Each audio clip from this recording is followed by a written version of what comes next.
गुरुदैवताय गणाध्यक्षाय धीमहि गुणशरीराय गुणमण्डिताय गुणेशानाय धीमहि गुणातीताय गुणाधीशाय गुणप्रविष्टाय धीमहि एकदन्ताय वक्रतुण्डाय गौरीतनयाय धीमहि गजेशानाय भालचन्द्राय श्रीगणेशाय धीमहि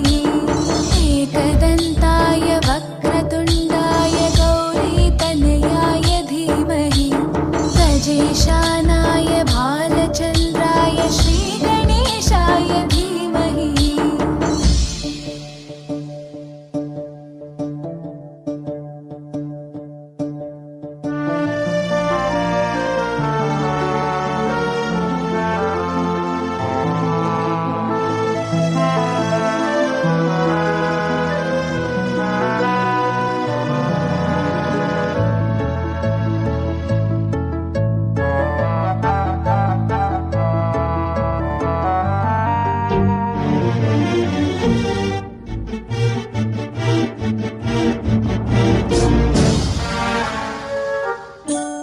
गानचतुराय गानप्राणाय गानान्तरात्मने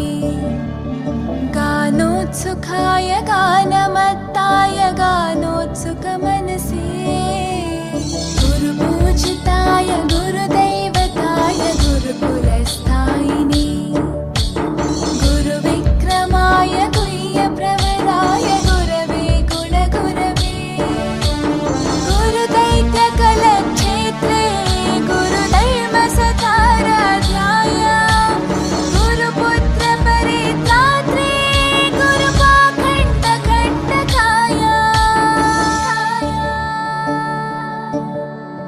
गीतसाराय गीततत्त्वाय गीतगोत्राय धीमहि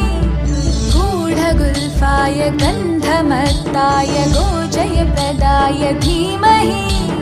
गुणातीताय गुणाधीशाय गुणप्रविष्टाय धीमहि एकदन्ताय वक्रतुण्डाय गौरीतनयाय धीमहि गजेशानाय भालचन्द्राय श्रीगणेशाय धीमहि एकदन्ताय वक्रतुण्डाय गौरीतनयाय धीमहि गजेशानाय भालचन्द्राय श्रीगणेशाय धीमहि।